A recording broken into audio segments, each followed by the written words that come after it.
Uh, Hello students, let us discuss about structure of nephron. अब nephron के हो, nephron को बारे में पढ़ने हैं. Nephron. Nephron is functional and fundamental unit. Fundamental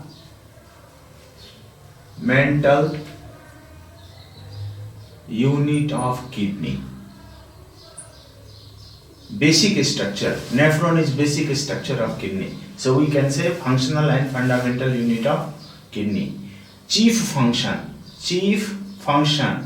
of nephron. Chief function of nephron is urine formation. Urine formation is the chief function of nephron. Nephron को chief function के हो यूरिन फर्मेसन हो. अब हामीले के हेर्ने नेफ्रोन कति किसिमको हुन्छ त. नेफ्रोन दुई किसिमको हुन्छ. एउटा हुन्छ cortical nephron,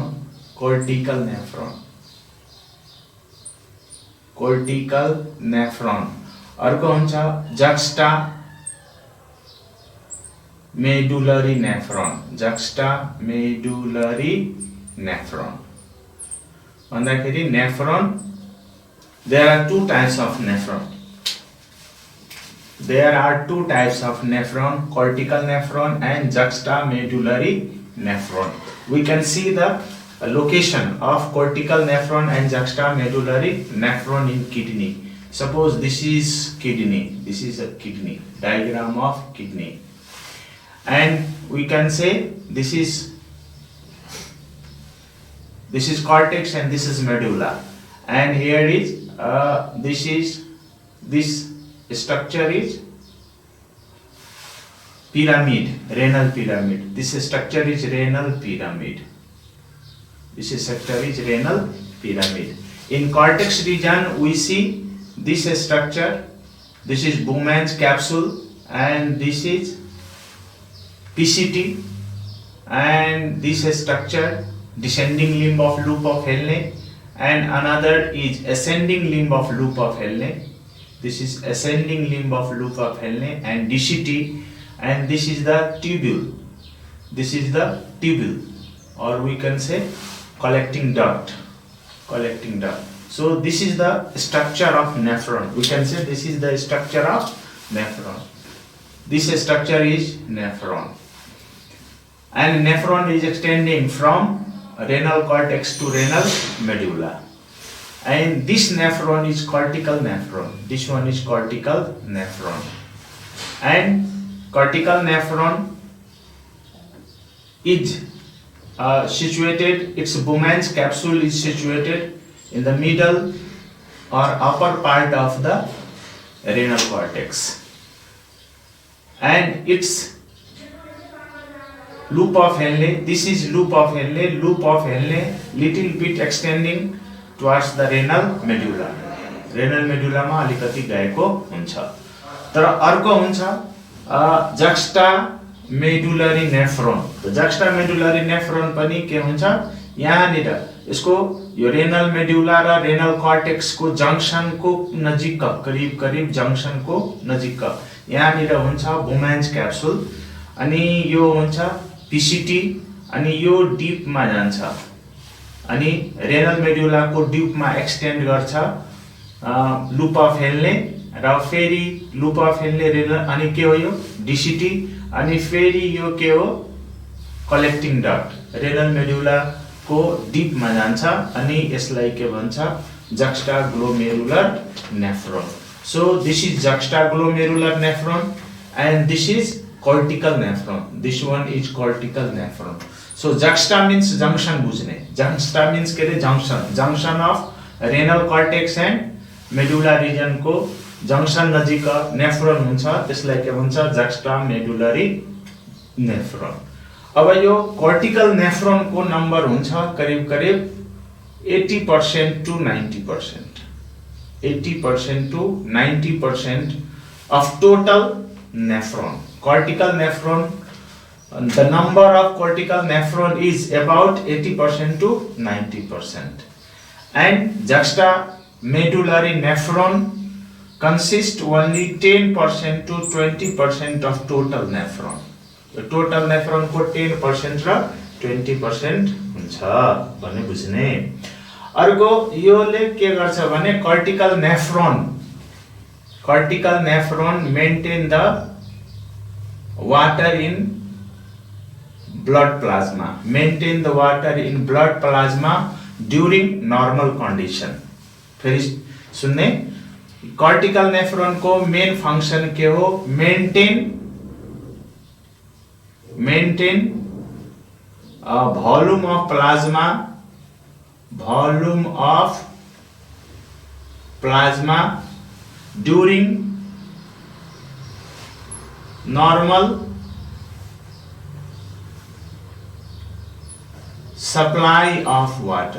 during normal supply of water। फेरि सुन्ने है, cortical nephron को फंक्शन के हो, cortical nephron maintain volume of plasma during normal supply of water, but juxtamedullary nephron maintain volume of plasma during adverse condition। So we can say it, यहाँ निरा सब change करने, normal में है ना कि during के रे adverse condition भन्दाखेरि where there is very less supply of water, एकदमै less supply of water छ भने त्यो बेलामा juxtamedullary nephron ले प्लाज्मा को volume of plasma लाई के गर्छ, मेन्टेन गर्छ भन्ने बुझ्ने। सरी, नेफ्रोन को स्ट्रक्चर हेर्दाखेरि हामीले अब सिम्पलेस्ट रूपमा ड्रा गर्ने, यो हो बोमेन्स क्याप्सुल, यो के हो, बोमेन्स क्याप्सुल हो, यो के हो, बोमेन्स क्याप्सुल। अनि यो बोमेन्स क्याप्सुलबाट हामीले यसरी यो कोइल स्ट्रक्चर यो निस्केको छ, यो कोइल स्ट्रक्चरलाई भन्छ पीसीटी, के भन्छ, पीसीटी। अनि यो तल जान्छ यसरी, यसलाई भन्छ डिसेन्डिङ लिम्ब, यसलाई के भन्छ, डिसेन्डिङ लिम्ब। अनि यहाँबाट यो यसरी यो यतातिरबाट यो माथि जान्छ यसरी, हैन, र यो अलिकति थिक हुन्छ। डिसेन्डिङ लिम्ब भन्दा एसेन्डिङ लिम्ब अलिकति के हुन्छ, थिक हुन्छ, यसको डायमिटर बढी हुन्छ र यो यस्तो स्ट्रक्चर बन्छ, यो बन्यो।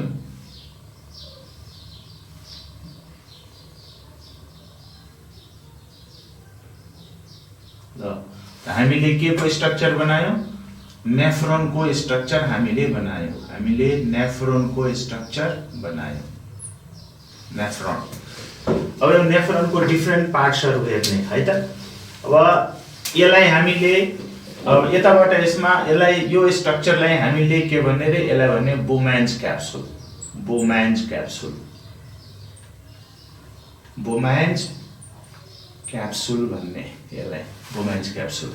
अनि यो स्ट्रक्चरलाई यसलाई हामी भन्छौं पीसीटी, प्रोक्सिमल कन्भोल्युटेड ट्युब्युल, के ट्युब्युल, प्रोक्सिमल कन्भोल्युटेड ट्युब्युल भन्छौं। र यसलाई भन्छौं descending limb of loop of हेल्ने, descending limb of loop of हेल्ने भन्ने, descending limb of loop of हेल्ने। अनि यो स्ट्रक्चर यहाँदेखि यहाँसम्मको यो स्ट्रक्चरलाई भन्छ लूप अफ हेल्ने, लूप अफ हेल्ने भन्ने। र यो स्ट्रक्चरलाई भन्ने ascending limb of loop of हेल्ने, ascending limb of loop of हेल्ने, ascending limb of loop of हेल्ने भन्ने। अनि यहाँदेखि यहाँसम्मको यो कोइल स्ट्रक्चरलाई के भन्ने, डीसीटी, डिस्टल कन्भोल्युटेड ट्युब्युल भन्ने। अनि यसलाई भन्ने सीटी, कलेक्टिङ ट्युब्युल। अनि यसलाई भन्ने सीडी, कलेक्टिङ डक्ट, के भन्ने, कलेक्टिङ डक्ट भन्ने। र यसलाई भन्ने डक्ट अफ बेलिनी, यसलाई के भन्ने, डक्ट अफ बेलिनी भन्ने, के भन्ने, duct of Bellini. So these are the different parts of nephron. अब नेफ्रोनमा के गर्छ, यताबाट ब्लड आउँछ, नेफ्रोनमा के गर्छ, यताबाट ब्लड आउँछ, यताबाट ब्लड इन्टर गर्छ, blood enter through this artery, and after filtration blood removes or leave Bowman's capsule through this one. So this is called efferent arteriole. This is called, this structure through which Bowman's capsule get blood is known as efferent arteriole. Efferent arteriole. And this structure is known as efferent arteriole. Efferent arteriole. Efferent arteriole. And blood enter into Bowman's capsule. Blood enter into Bowman's capsule through glomerulus.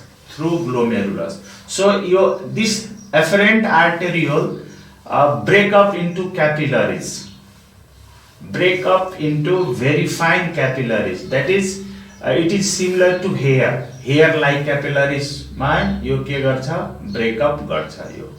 It is break up into hair like capillaries, very fine capillaries ma break up garcha, यसरी break up गर्यो. And this structure is called glomerulus. र यसलाई हामीले के भन्ने, यसलाई हामी भन्छौं यसलाई ग्लोमेरुलस. के भन्ने, glomerulus. So this is the structure of nephron. के को फिगर हो, हामीले के भन्ने, यो नेफ्रोन को फिगर हो. This is the structure of nephron. अब नेफ्रोन मा मेनली दुईवटा पार्ट हुन्छ. एउटा त यो पार्टलाई हामी के भन्छौं, रेनल कर्पसल्स. के भन्छौं, रेनल कर्पसल्स भन्छौं. के कर्पसल्स रे, रेनल कर्पसल्स और मालपिघियन कर्पसल्स पनि भन्न सक्छौं. यो दुईटै मिलाएर, यो दुईटै स्ट्रक्चर बोम्यान्स क्याप्सुल र ग्लोमेरुलस मिलाएर स्ट्रक्चर बन्छ. त्यसलाई हामी के भन्न सक्छौं, मालपिघियन corpuscles. मालपिघियन corpuscles, or we can say renal corpuscles also. We can say renal corpuscles. And rest part, this tubular structure is called renal tubules. It's called renal tubules. And renal tubules consist PCT भनेको proximal convoluted tubule. Proximal convoluted tubule. And this is descending limb of loop of Henle, and this structure is loop of Henle, and this is ascending limb of loop of Henle, and this structure is called DCT. DCT means distal convoluted tubule. Distal convoluted tubule. So these are the part of nephron. And CT and CD are not the part of nephron, but it is the part of renal tubule. CT and CD, part of renal tubule. And you can see here, this is duct of Bellini, where urine is accumulated. Urine जहाँ accumulate हुन्छ त्यसलाई के भन्छ, duct of Bellini भन्छ. ल अब हामी फेरि के हेर्छौं भने, फेरि हेर्ने, यहाँ यो efferent arteriole हो. efferent arteriole बाट के गर्छ, ब्लड इन्टर गर्छ ग्लोमेरुलसमा. ग्लोमेरुलस के हो, glomerulus is tuft of capillaries. Glomerulus के हो, टफ्ट अफ क्यापिलरीज भनेको efferent arteriole break up into very fine capillaries, that is hair like capillaries, and here filtration of blood takes place. From blood, urea and water and other substance also filter out through glomerulus, through this structure that is known as glomerulus. And the diameter of efferent arteriole is less than the diameter of afferent arteriole. So here in glomerulus, hydrostatic pressure become maximum. It is about 70 mm of Hg. So we have just drawn the diagram of nephron. Now let us discuss about the different parts of nephron. Part of nephron. यो पुरा स्ट्रक्चरलाई हामी के भन्छौं? Nephron भन्छौं. A part of nephron भन्दाखेरि part of nephron. Nephron को मुख्यतः दुईवटा पार्टमा हामी डिभाइड गरौं. नम्बर 1 मा के भने रे मालपिघियन ट्युब्युल. मालपिघियन कर्पसल्स के भने मालपिघियन कर्पसल्स भन्ने, अथवा यसलाई हामीले के भने रे रेनल कर्पसल्स भन्दा पनि हुन्छ. र यसमा मुख्यतः कतिवटा पार्ट हुन्छ? दुईवटा पार्ट हुन्छ. एउटा के हुन्छ? बोम्यान्ज क्याप्सुल. के हुन्छ? बोम्यान्ज क्याप्सुल. एउटा हुन्छ बोम्यान्ज क्याप्सुल र बोम्यान्ज क्याप्सुल. अर्को हुन्छ ग्लोमेरुलस. के हुन्छ? ग्लोमेरुलस. यो दुईवटा पार्ट हुन्छ केमा? मालपिघियन ट्युब्युलमा. र अर्को हुन्छ रेनल ट्युब्युल. अर्को के हुन्छ? रेनल ट्युब्युल. के ट्युब्युल रे? रेनल ट्युब्युल. अब रेनल ट्युब्युलमा अब रेनल ट्युब्युलमा के हुन्छ त भन्दाखेरि हेर्ने भने रेनल ट्युब्युलमा हुन्छ पीसीटी. अर्को हुन्छ लूप अफ हेल्ने. अर्को हुन्छ डीसीटी. यो पार्ट कसको हो? नेफ्रोन को हो. त फेरि सम्झिने, नेफ्रोन को दुईवटा part of nephron. Nephron consist two part, Malpighian corpuscles and renal tubules. Malpighian corpuscles consist Bowman's capsule and glomerulus. तो यो स्ट्रक्चर लाई के भन्ने? Bowman's capsule भन्ने. के भन्ने? Bowman's capsule. र यसलाई के भन्ने? glomerulus भन्ने. र यहाँदेखि यहाँसम्मको यो स्ट्रक्चरलाई, यहाँदेखि यो पुरै स्ट्रक्चरलाई हामी के भन्छौं? रेनल ट्युबुल्स भन्छौं. अब यो रेनल ट्युबुल्समा के आउँछ? पीसीटी भनेको यो स्ट्रक्चरलाई भन्ने पीसीटी. अनि यो यसलाई भन्ने descending limb of loop of हेल्ने, यसलाई भन्ने लूप अफ हेल्ने, यसलाई भन्ने ascending limb of loop of हेल्ने, र यसलाई यो यू शेपको स्ट्रक्चरलाई हामीले के भन्यौ? Loop of हेल्ने भन्यौ. र यो स्ट्रक्चरलाई हामी के भन्यौ? Descending limb of loop of हेल्ने. यो कसको पार्ट हो? नेफ्रोन को पार्ट हो. तर यहाँ यो सीटी र सीडी चाहिँ रेनल ट्युब्युल को पार्ट हो भन्ने बुझ्ने.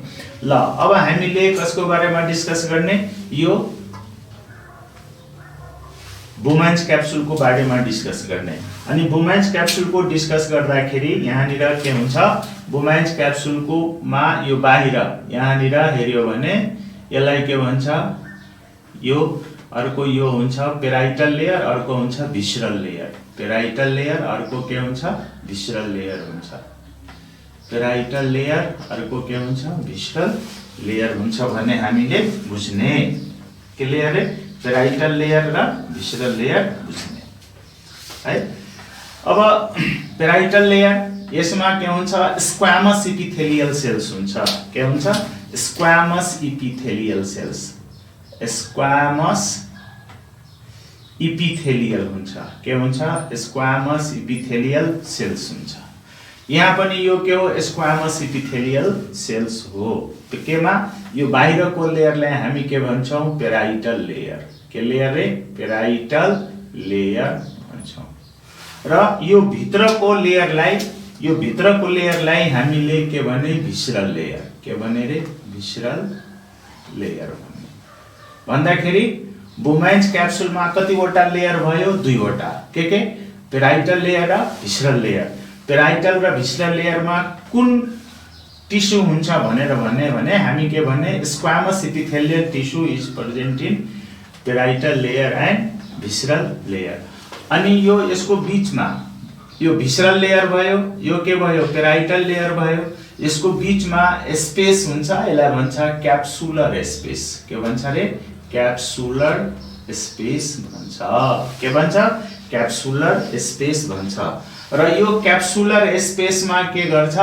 ग्लोमेरुलर फिल्ट्रेट डिपोजिट हुन्छ. भन्दाखेरि यो ग्लोमेरुलसबाट फिल्ट्रेट भएर जुन फ्लुइड यहाँ आउँछ अनि यो फ्लुइडलाई के भन्छ ग्लोमेरुलर फिल्ट्रेट भन्छ के भन्छ ग्लोमेरुलर फिल्ट्रेट भन्छ यसलाई अथवा ग्लोमेरुलर फिल्ट्रेट को अर्को नाम हामी के दिन सक्छौं अल्ट्रा फिल्ट्रेट के फिल्ट्रेट रे अल्ट्रा फिल्ट्रेट यो ग्लोमेरुलर फिल्ट्रेट और ultra filtrate contain water glucose amino acid अरु मटेरियल्सहरु अरु जुन ब्लडमा हुन्छ त्यो प्राय जसो के हुन्छ फिल्टर भएर यहाँ ग्लोमेरुलर फिल्ट्रेट सँगै केमा हुन्छ क्याप्सुलर स्पेसमा आएर भरिएको हुन्छ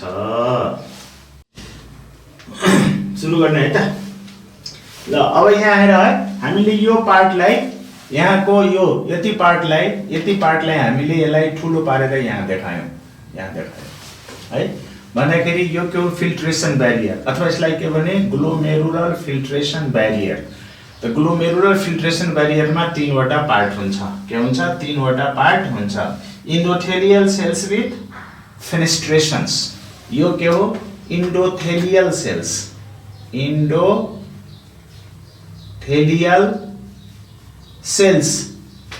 with fenestration endothelial cells with fenestration अर्को यो बीचको लेयरलाई हामीले के भन्ने यो बीचको layer this layer is called basement membrane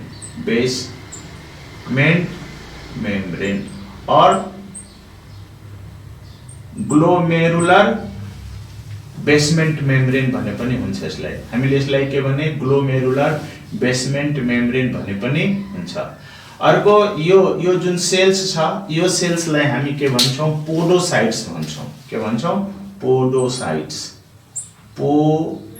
podocyte cells podocyte भन्छौं यो पोडोसाइटलाई हामीले बूट शेप सेल अथवा फुट सेल पनि भन्न मिल्छ भन्दाखेरि हामीले के यो देखायो त यसको इम्पोर्टेन्स के हो भने यहाँबाट यहाँ जुन ग्लोमेरुलर फिल्ट्रेसन हुन्छ अनि ग्लोमेरुलर फिल्ट्रेसनमा तीन वटा ब्यारियर हुन्छ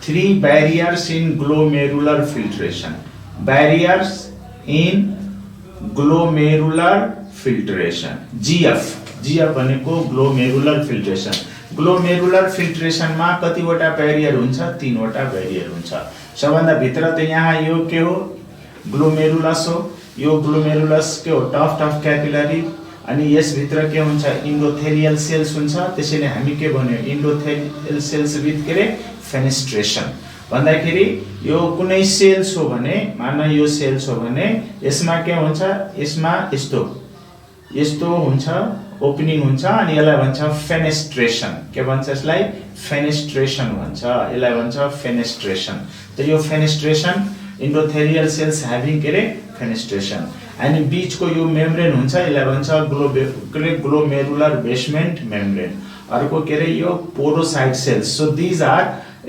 these are the filtration barriers or we can say glomerular filtration barriers भन्ने है के भने रे ग्लोमेरुलर फिल्ट्रेसन ब्यारियर्स भन्ने ल अब नेक्स्ट मा हामी के हेर्छौं यो के हो पीसीटी के हो रे यो स्ट्रक्चरलाई यहाँदेखि यहाँसम्मको यो स्ट्रक्चरलाई यहाँदेखि यहाँसम्मको यो स्ट्रक्चरलाई हामी के भन्छौं पीसीटी भन्छौं भनेको प्रोक्सिमल कन्भोल्युटेड ट्युबुल र यसको भित्रको लाइनिङमा यहाँ हेर्यो भने यसको लाइनिङमा के हुन्छ भने कलुमनार अथवा यहाँनिर के हुन्छ यस्तो किसिमको कलुमनार सेल्स हुन्छ के हुन्छ कलुमनार सेल्स है भन्दाखेरि ब्रस बोर्डर कलुमनार इपिथेलियल हुन्छ यसलाई के भन्छौं ब्रस बोर्डर कलुमनार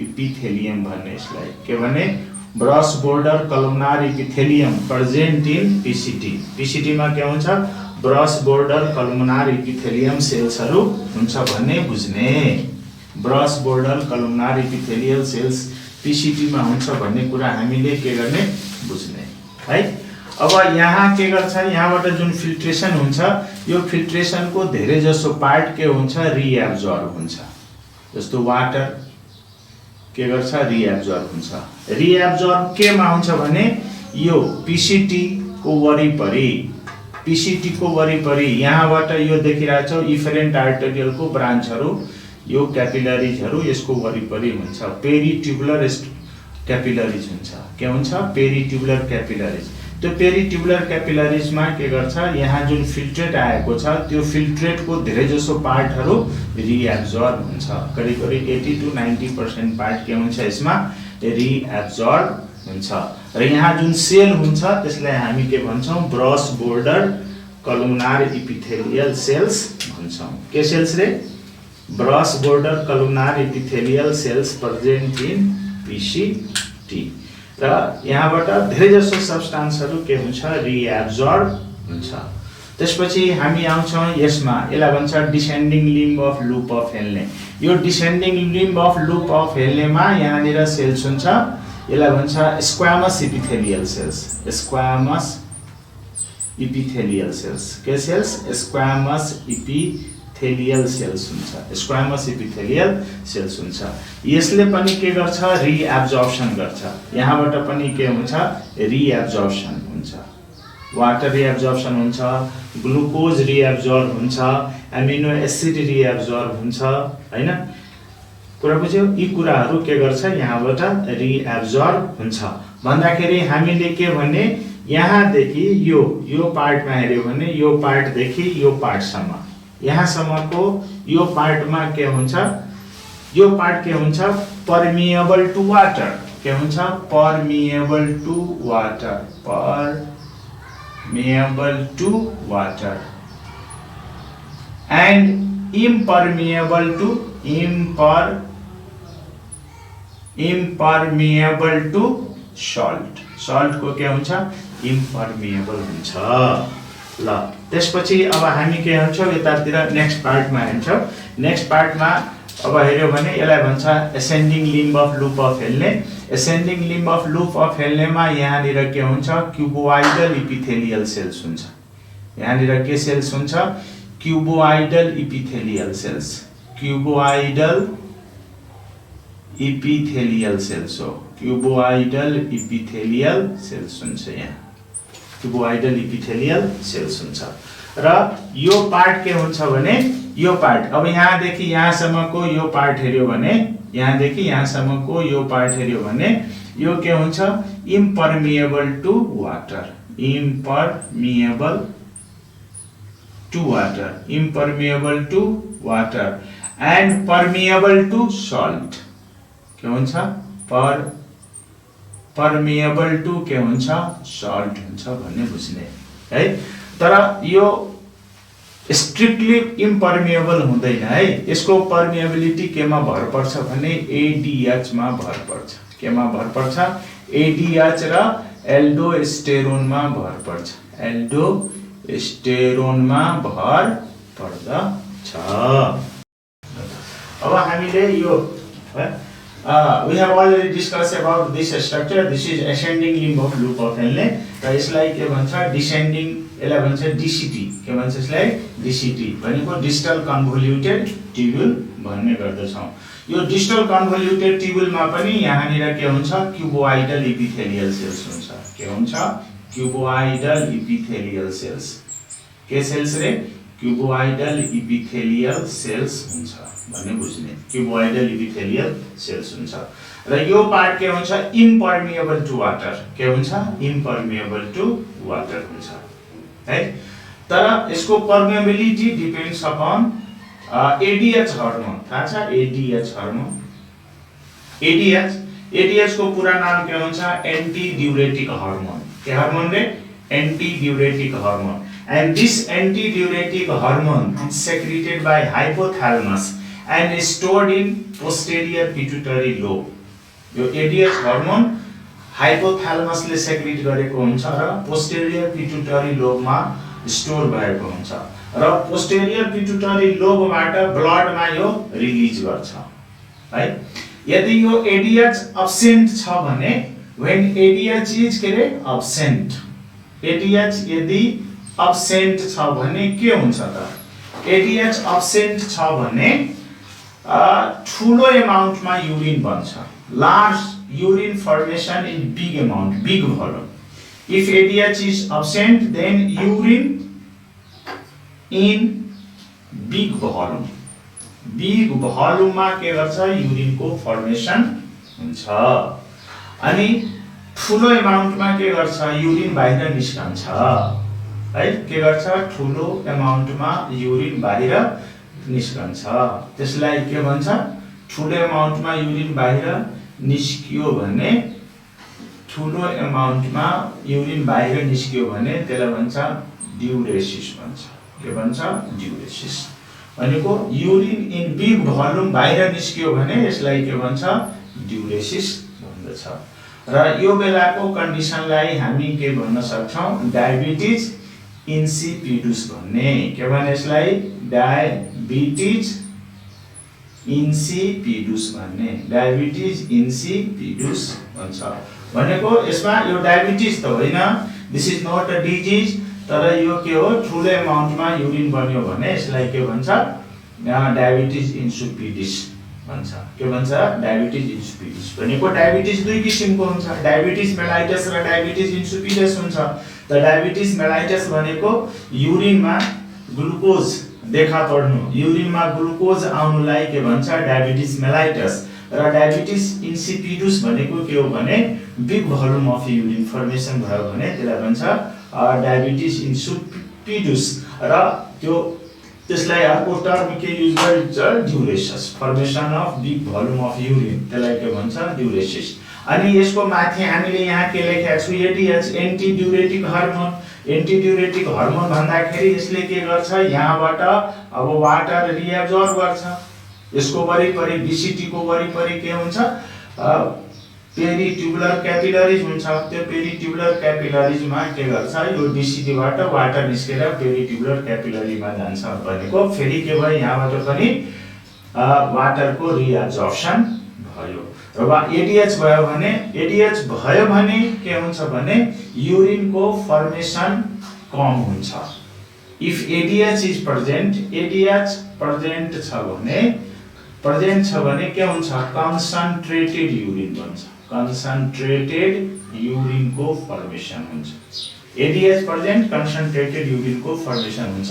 अथवा हामीले के भने एडीएच छ भने अब यहाँ के हुन्छ रिएब्जर्प्सन अफ वाटर हुन्छ र युरिनको फर्मेसन कम एमाउन्टमा हुन्छ र अल्टिमेटली के हुन्छ कन्सन्ट्रेटेड युरिनको फर्मेसन हुन्छ भन्ने बुझ्ने। अर्को हामीले के को कुरा गरेका थियौं एल्डोस्टेरोन, हामीले अर्को के को कुरा गरेका थियौं aldosterone. Aldosterone is the hormone secreted by adrenal gland, यो समझिने। Aldosterone is the hormone secreted by adrenal gland. अनि यो एल्डोस्टेरोनले के गर्छ भने सोडियम को रिएब्जर्प्सन गराउँछ। के गराउँछ सोडियम को रिएब्जर्प्सन गराउँछ। प्रेजेन्स अफ एल्डोस्टेरोनले के गर्छ सोडियम को रिएब्जर्प्सन गराउँछ भन्ने कुरा हामीले बुझ्नु पर्यो।